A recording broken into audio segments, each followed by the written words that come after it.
Bonjour à tous, Simon Vesperini. Content de vous retrouver aujourd'hui dans cette vidéo que j'avais promis il y a longtemps de ça, et heureusement que certains d'entre vous me rappellent à mes promesses, parce qu'il y a eu, vous l'avez remarqué, beaucoup d'événements depuis, pas mal d'événements au niveau de la scène internationale, et du coup c'est une vidéo que j'ai repoussée à plus tard, et je suis reconnaissant aux gens qui m'ont rappelé, Simon, t'avais promis que t'allais faire ça, parce que du coup, effectivement, oui, je m'en souviens, j'avais promis de le faire, j'avais préparé cette vidéo, donc maintenant je la tourne, je la monte, je la publie. Merci à tous, content de vous avoir ici aujourd'hui. Donc aujourd'hui, je vais vous parler d'un pays que j'ai énormément aimé, que j'aime toujours d'une façon, ne serait-ce que par respect pour le passé, par respect pour les gens que j'aime et qui y vivent encore. Un pays pour lequel j'avais quitté mon pays d'origine. Je vais vous parler de la Finlande, je vais vous parler de la vie sur place, comment je m'y suis installé, mais aussi, restez bien jusqu'à la fin, je vais vous expliquer pourquoi j'en suis parti, et les leçons qu'il y a à tirer de mon histoire, de façon à ce que vous ne reproduisiez pas les mêmes dans vos projets de vie à l'étranger. Avant d'aborder directement le sujet de la vidéo, s'il vous plaît, vous êtes 80 et quelques % à regarder mes vidéos sans être abonné à cette chaîne. Ce qui est chouette, je vous remercie de regarder mes vidéos. Mais sachez que quand vous vous abonnez, vous permettez à ma chaîne de grossir, de toucher plus de gens. En fait, c'est l'algorithme de YouTube qui marche comme ça, à peu près. On ne sait pas trop comment il marche, mais on comprend bien que quand les gens s'abonnent, eh bien, la chaîne est mise en avant. Et puis aussi, ça me donne un petit peu de cœur à l'ouvrage pour continuer à bosser dans ces vidéos. Par ailleurs, évidemment, cette vidéo vous plaît, vous y mettrez un like, ou même un dislike. Voilà, vous plaît pas, mettez-y un dislike. Aussi, oui, je sais. Il fait chaud aujourd'hui à Minsk, c'est l'été, donc j'ai un débardeur, je vais à la salle de sport. Il y a des gens, franchement, on m'a branché sur ma chaîne, sur ma boucle d'oreille, sur la barbe, sur les cheveux. Donc maintenant, je m'attends à ce qu'on parle du débardeur. Je suis habitué. Mais en même temps, des fois, je me dis, attends, je vais me changer là, parce que qu'est-ce qu'ils vont pouvoir dire? Mais je me souviens quelque part que si j'ai choisi mon mode de vie, c'est pour pouvoir être la personne que je voulais et pouvoir dire ce que je veux. Et en fait, si ça déplaît à Gilbert dans sa chambre quelque part en France, désolé Gilbert, mais voilà, aujourd'hui, j'ai un débardeur. Alors, il faut savoir que j'ai vécu une dizaine d'années en Finlande. Je me suis installé là-bas quand j'avais la vingtaine, grosso modo. Et ça, c'est un point que je tiens à préciser de suite. Les gens me disent, mais comment t'as fait pour vivre 10 ans ici, 10 ans là, t'es pas si vieux. N'oubliez pas que le focus de cette chaîne, c'est la liberté géographique. Ce qui veut dire que j'étais libre de mes mouvements. Quand je vivais en Finlande, je partageais ma vie entre la Finlande et la Corse, dans un premier temps. Puis après, entre la Finlande et la Russie. Et puis ensuite, entre la Russie et la Corse. Et d'autres pays aussi à certains moments. Donc n'oubliez pas, la liberté géographique fait que on n'est pas comme Gilbert, on n'est pas obligé de rester chez soi, à rattacher à son boulot, à sa petite vie locale. Et puis le jour où on part, c'est une grosse cassure, et là il faut qu'on se réinstalle ailleurs, et on est encore enchaîné ailleurs. En fait, l'idée de la liberté géographique, c'est pas de briser vos chaînes aujourd'hui en France pour vous enchaîner ailleurs. L'idée, c'est d'être libre. Je reprends le cours de mon récit. On rêvait, avec mon meilleur ami quand on était gosse, de la Finlande. Je sais pas pourquoi. C'était le pays du Père Noël, donc je pense déjà ça nous plaisait. Lui, il avait voyagé en Suède, il avait beaucoup accroché avec donc la Scandinavie, même si la Finlande n'est pas la Scandinavie, mais bon, géographiquement quand même, c'est très proche. Donc, on rêvait de ça, et je me souviens, je pense que lui l'a toujours, moi j'ai gardé longtemps un prospectus qu'on avait cherché dans une agence de voyage en Corse, quand on avait 11 ans, 12 ans, on avait le prospectus, comment partir en Finlande, les compagnies aériennes et tout ça. Alors évidemment, à 11 ans, 12 ans, on a fait créver, on n'est pas parti. Par contre, quand on a eu 18, 19 ans, on avait fini une partie de nos études, on commençait à gagner un petit peu d'argent. Un jour, on s'est appelé, on s'est dit, putain, tu te souviens de ce vieux rêve? On voulait aller en Finlande? Allez, vas-y, poteau, on y va. Et on est parti, je crois, à la Noël 2000, quelque chose. J'avais 18 ans, en tout cas, ça je m'en souviens. Quand je suis arrivé la première fois à Helsinki, j'ai franchement adoré. Alors, c'était pour la période de Noël, il faisait froid, bien sûr. Mais pour moi, le froid, c'était pas quelque chose de mal, c'est quelque chose de neuf. Voilà, j'avais été à Boston avant, c'était une ville froide. Helsinki évidemment d'autant plus, mais pour moi le froid ça fait partie du charme du truc. J'étais émerveillé par contre par la vie culturelle. Faut savoir que j'étais musicien à l'époque. Mon métier, en tout cas mes aspirations, j'avais que 19 ans, mais je voulais être musicien, j'étais musicien de facto. Donc là-bas il y avait une scène artistique, une scène musicale qui était énorme. Mais tout ce qui était évidemment le théâtre, le cinéma, la photo, la littérature, je veux dire, il y avait tout plein de gens intéressés par des formes d'art en général. Évidemment, quand on vient de Corse, ça fait un putain de contraste. Aussi, c'était des gens vachement civilisés, polis, calmes, mignons, discrets, je dirais même introvertis pour beaucoup d'entre eux. Il y avait des jolies blondes partout, en tout cas quand on vient de Corse, ouais, on avait l'impression qu'il y avait des jolies blondes partout. Et on a dû passer 15 jours là. 15 jours là où je me suis dit, vous savez ce qu'on se dit souvent en fait, Putain, mais si seulement je pouvais rester ici. Ah, si seulement j'avais été libre. Pour moi, ça a été aussi le commencement de ma quête de liberté géographique. Hein. Ça commence là. Et je me revois encore, petit gosse avec un t-shirt, j'avais un t-shirt des Sex Pistols, devant la cathédrale d'Helsinki, cette grande cathédrale blanche sur la place du Sénat, sous la neige, tout seul avant mon départ, à me dire, à lui dire même, un jour je vivrai ici. Je sais pas comment, je sais pas quand, mais je veux être ici, je suis heureux ici, je ferai tout et j'y arriverai, je vivrai ici. Et effectivement, eh bien, pas très longtemps après, j'y retournais plusieurs fois en vacances. Ça me plaisait tellement que dès que je pouvais, j'avais des vacances, j'y allais. Et puis en plus, je m'étais fait des copains, des copines, donc j'y allais volontiers. Mais pas très longtemps après, je m'y suis installé, on va dire, pour de bon. Alors, faut se souvenir que c'était beaucoup plus dur qu'aujourd'hui. On n'avait pas de smartphone, hein. On n'avait pas Internet sur son téléphone non plus, on n'avait pas Google Maps. Il y avait, comment ça s'appelait? Il y avait MySpace. Voilà, il y avait MySpace pour connecter avec les gens. Mais bon, on était vraiment au balbutiement de l'Internet. Je parle du début des années 2000, vraiment. Hein. Alors moi, ce que j'ai adoré là-bas, c'est le fait d'être accueilli par des gens gentils, curieux. Ils me demandaient toujours, mais tu viens d'où? Ah, c'est chouette, pourquoi tu t'intéresses à mon pays? Tiens, je vais te faire goûter ci, je vais te montrer ça. Ils étaient fiers de leur culture. Il y avait un sentiment, c'était pas tout à fait, on va dire, l'Union européenne, mais ça l'était factuellement, mais je veux dire, au niveau de l'identité des gens. C'était pas des Européens à proprement parler, c'était pas des Russes non plus. C'était des gens vraiment spécifiques, ancrés dans leur culture, dans leur tradition. Un Finlandais, c'était très spécifique. Des gens très gentils aussi, très ouverts. Un petit peu comme des Biélorusses, hein. Franchement, sincèrement. Des fois, les Biélorusses me rappellent beaucoup les Finlandais là-dedans. En tout cas, les Finlandais que j'ai connus à l'époque. Vous allez voir ce qui s'est passé par la suite. Il y avait évidemment peu d'immigration, ce qui fait qu'ils étaient heureux de voir des étrangers arriver. Ils étaient vachement polis, vachement civilisés. Je me souviens dans la gare, les premiers temps où je suis allé là-bas, la gare d'Helsinki, donc qui est quand même relativement grande, il y avait tout plein de gens, il n'y entendait pas un bruit.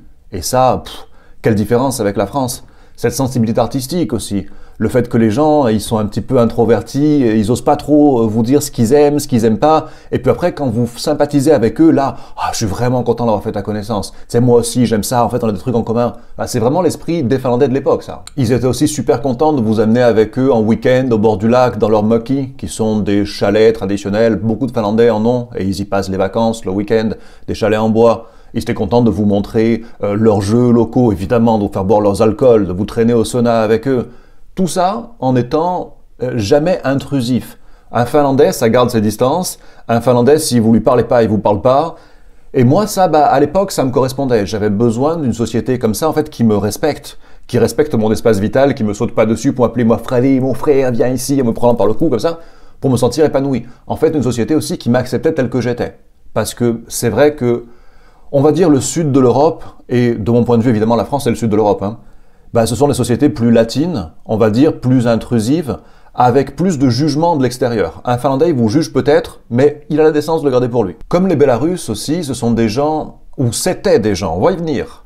C'était des gens sans malice, on va dire, c'était pas des gens sinueux, vicieux, tordus. C'était des gens qui étaient très simples, en fait, très honnêtes, très directs, quoi. Et ça franchement, ça n'a pas de prix.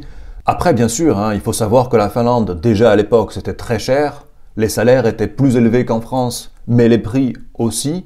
Si je me souviens bien, à l'époque, le salaire moyen était aux alentours des 2300, 2400 euros. Mais bon, j'étais étudiant, j'avais une vie simple, je me satisfaisais de pas énormément de choses, on va dire, j'avais l'essentiel, le plus important. Puis j'étais musicien, je jouais, petit à petit, ma carrière a commencé à décoller, donc j'avais des revenus, on va dire, suffisants pour vivre, ce que je dirais aujourd'hui chichement, mais à l'époque, j'aurais dit normalement, parce que dans mon groupe d'amis, on était tous jeunes, et donc, on n'allait pas souvent au resto, mais ça nous gênait pas parce qu'on avait tous les uns les autres, on faisait des grosses fêtes. Faut savoir que les Finlandais, à l'époque, buvaient énormément. Moi, quand j'étais ado ailleurs, on me voyait toujours comme le type qui boit. Voilà, moi, j'avais la réputation de boire beaucoup. Franchement, quand je suis arrivé en Finlande, ils buvaient tellement qu'à la longue, j'ai arrêté de boire complètement. Les mecs, c'était, on va boire ce soir. Ah ok, on se rejoint à 4 heures au parc, ils arrivaient au parc avec 40 bières, 50 bières. Et ils buvaient 40 bières avant d'aller boire. Donc ouais, au bout de quelques années, je dis c'est bon, ça va, je bois plus, vous savez quoi. Et d'ailleurs, depuis, j'ai plus bu, ça je le dois à la Finlande. Alors, évidemment, quand on arrive à l'époque, dans les années 2000 en Finlande, on est accueilli à bras ouverts en tant qu'étranger, on est content, parce que moi, ça m'a vachement facilité la vie, facilité les choses pour m'installer. Par contre, cette ouverture vis-à-vis de l'extérieur, et plus tard, elle s'est retournée contre moi. J'ai vu le pays changer, j'ai vu le pays... Alors on peut dire d'une façon se mondialiser ou simplement s'américaniser. J'ai vu les gens changer, j'ai vu leur culture, leur façon de vivre, leur façon de s'habiller changer. Leur musique, ils avaient leur musique traditionnelle, mais pas énormément. Pour eux, vraiment, leurs racines musicales, elles sont dans le rock, le jazz. Ils sont vachement appropriés ces trucs-là. Mais ça leur était quelque part propre en Europe. C'est un peu leur spécificité, même si évidemment, ce sont des musiques qui venaient de l'extérieur à la base. Mais c'est approprié ça. Il y avait une grosse scène rock, metal en Finlande à l'époque. Petit à petit, leur musique, c'est devenu le rap des Noirs américains. Et c'est un peu comique quand on voit un Finlandais blanc comme un cul qui sort de son mucky là, dans la forêt se prendre pour un black de Los Angeles, de la East Coast ou de la West Coast, tu vois. C'est un peu rigolo quand même. Ils sont pas très crédibles, mais franchement, au bout de quelques années, j'étais entouré de ersatz d'Américains. Ils se prenaient tous pour des Noirs américains. Ils en avaient le look, ils essayaient de parler pareil, ils essayaient de manger pareil, enfin... Vous voyez le truc, quoi. C'est un pays extrêmement bien pensant, extrêmement gauchiste, il faut savoir ça. Aujourd'hui, le pays, il a à sa tête 3 jeunes femmes, je crois qu'elles ont toutes les 3 moins de 35 ans, moins de 30 ans. Je pense que ça en dit long sur la coloration idéologique du pays. J'ai rien contre les femmes, encore moins contre les femmes jeunes, hein, vous savez. Mais pour autant, voilà, je veux dire que ces choix-là de leur part indiquent une certaine idéologie. Leur bien-pensance, elle est, franchement, sans comparaison, sans comparaison. Je me souviens arriver dans le pays, évidemment, je parlais pas le finnois, je parlais à des gens dans des magasins en anglais, of course, et ils s'excusaient dans leur pays, ils étaient tout penauds, tout gênés, de pas parler une langue étrangère, de parler leur langue dans leur pays. D'ailleurs, si on continue comme ça, évidemment, hein, ils vont perdre leur langue. Il faut savoir qu'en Finlande, il y a une bonne partie, peut-être un quart de la population, je ne suis plus sûr maintenant, peut-être un quart qui parle le suédois, ils sont suédophones, sont les descendants de l'époque où la Finlande était partie de la Suède, était occupée par la Suède ou politiquement part de la Suède, on va dire. Il y a une partie qui est russophone parce qu'ils habitent en Carélie, qui était la Russie, qui est tombée en partie, la Carélie, en partie finlandaise à l'issue de la Seconde Guerre mondiale, la guerre d'hiver. Et il faut savoir qu'ils parlent tous anglais. Donc grosso modo, vous apprenez le finnois aujourd'hui, vous parlez même pas avec toute la population finlandaise, et toute la population finlandaise qui parle le finnois parle aussi l'anglais. Donc quelque part, c'est une langue qui devient inutile, désuète. Et comme les choses inutiles en ce monde, tôt ou tard, elles disparaissent. Mais ils en étaient à ce point-là, ils étaient navrés, ils s'excusaient, ils étaient penauds, ils avaient honte de parler leur langue chez eux. Évidemment, devant tant d'ouverture, quand on a eu la crise des migrants en Europe, les Finlandais, ils les ont accueillis à bras ouverts, avec toute leur gentillesse, hein, mais ils meurent dans leur pays. Mais ils fuient la guerre. Alors, certains fuyaient réellement la guerre, c'est vrai. Mais bon, on est français, on le sait, ils fuyaient pas tous la guerre. Mais en tout cas, Helsinki, ils l'ont rempli de fond en comble. Les Finlandais sont des gens très athées et très fiers de l'afficher. Je pense aussi que ça vient de leur religion ancienne, on dirait païenne, mais c'est pas une religion païenne, le Kalevala, pour ceux que ça intéresse. Et de ce fait-là, dans leur identité, une part d'appartenance à leur culture, de dire « moi, je ne suis pas chrétien ». Cela dit, de ce fait, effectivement, j'ai jamais eu de fête chrétienne, de jour de célébration religieux chrétien à Helsinki. Par contre, l'Aïd el-Kébir, c'est la seule fois où j'ai vu la ville parée aux couleurs d'une fête religieuse. Donc, c'est dire à quelle vitesse le changement s'est fait. Helsinki qui était super safe, autant que Minsk aujourd'hui, franchement. Et petit à petit, j'ai commencé à voir des gens se plaindre de violence, de délinquance, de vol à la tire. Évidemment, on a commencé à parler de viol. C'était quasiment impensable. Alors bien sûr, hein, le type bourré dans sa campagne et qui abuse de sa cousine, bon ça je veux dire, malheureusement, it's the way of the world. Par contre, le viol dans le métro à Helsinki, voilà, ça c'était clairement nouveau, c'est quelque chose que les Finlandais n'imaginaient pas. Et ils l'ont très bien accepté par contre. Parce qu'on va pas les critiquer, vous savez, ils ont subi ils fuient la guerre, on sait, hein. Alors bien sûr, en tant qu'étrangers, c'était un avantage aussi, parce que leur plus grande peur, je crois, c'était d'être traités de racistes, fascistes, homophobes, je ne sais quoi, phobie. Donc je me souviens par exemple, je mettais de la musique dans mon appart. Pas super forte, mais je mettais de la musique, des fois le soir, j'étais musicien, je jouais même de la guitare, et mes voisins, ils pétaient un câble.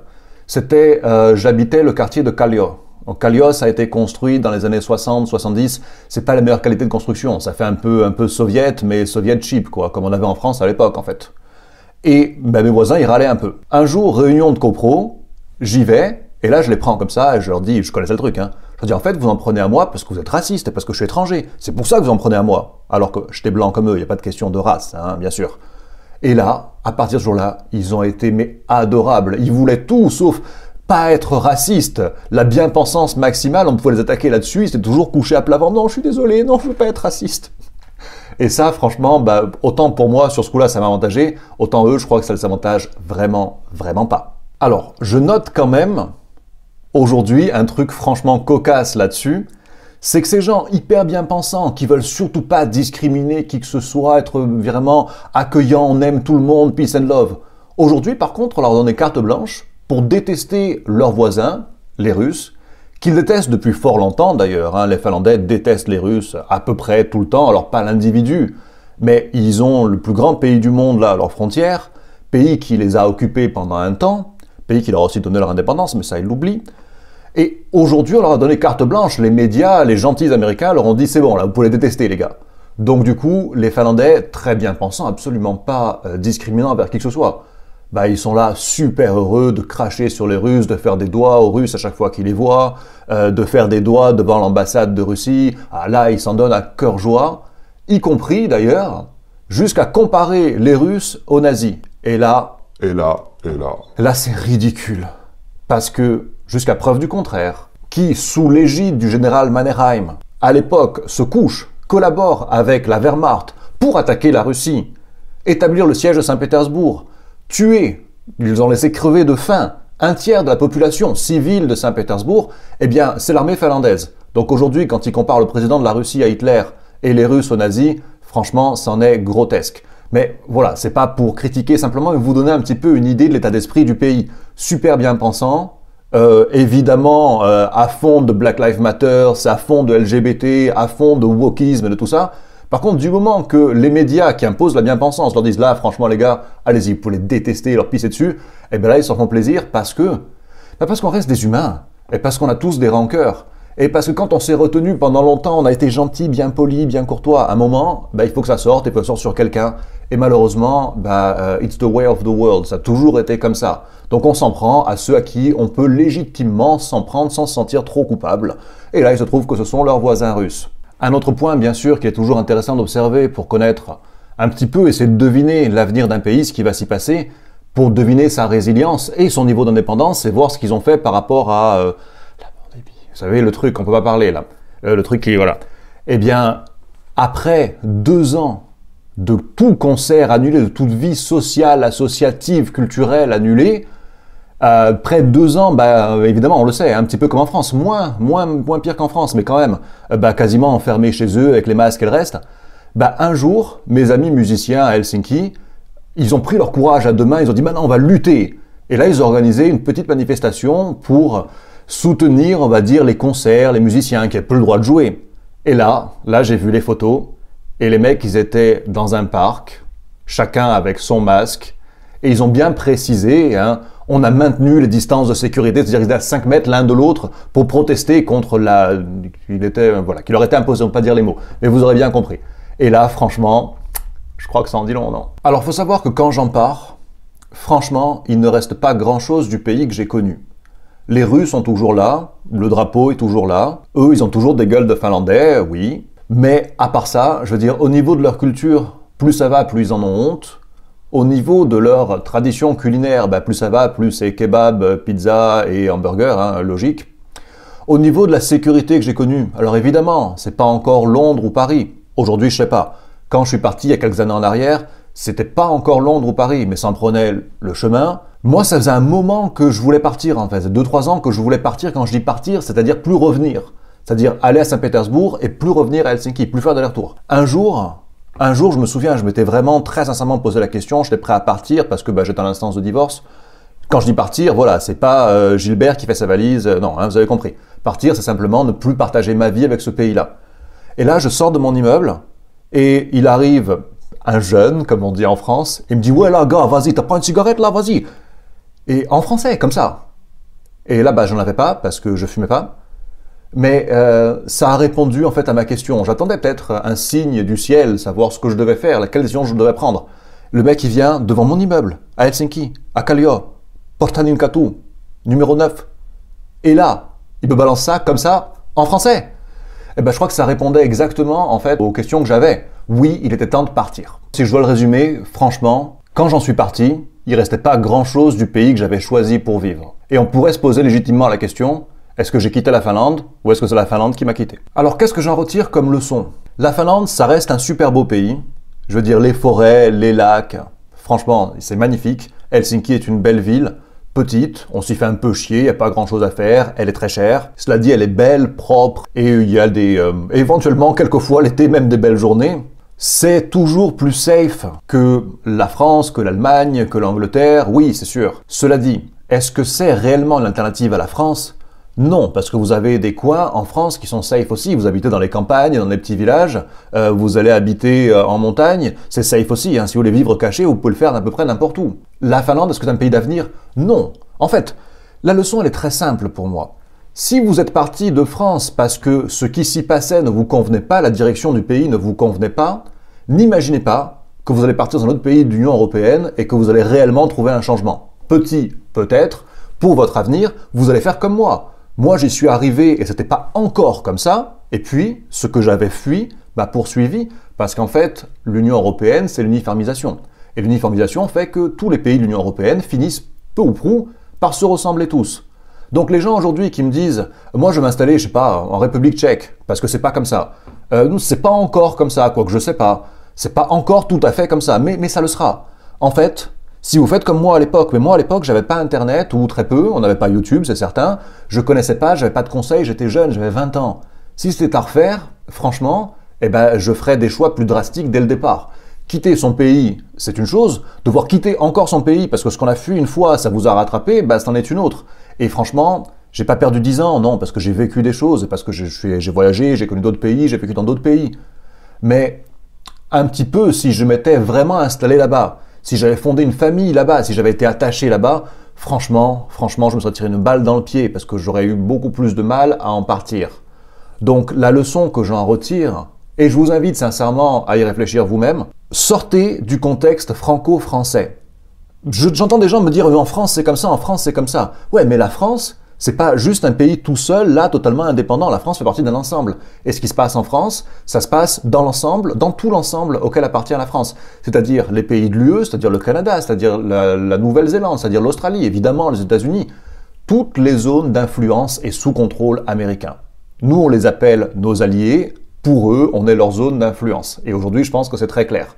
Et ce qui se passe en France, peu ou prou, vous le retrouvez, ou vous le retrouverez, dans des pays qui sont très liés, très proches de la France, parce qu'ils font partie de la même fédération, même si ça ne porte pas ce nom-là. Donc, vous avez 20 ans, vous voulez vivre autre chose, connaître autre chose. Pourquoi pas? Oui, bien sûr. Mais vous voulez vous projeter sur un avenir qui soit différent de celui que vous voulez quitter aujourd'hui, eh bien, il faut oublier ce genre de pays, même si, pour autant, bien évidemment, ils n'ont pas que des inconvénients.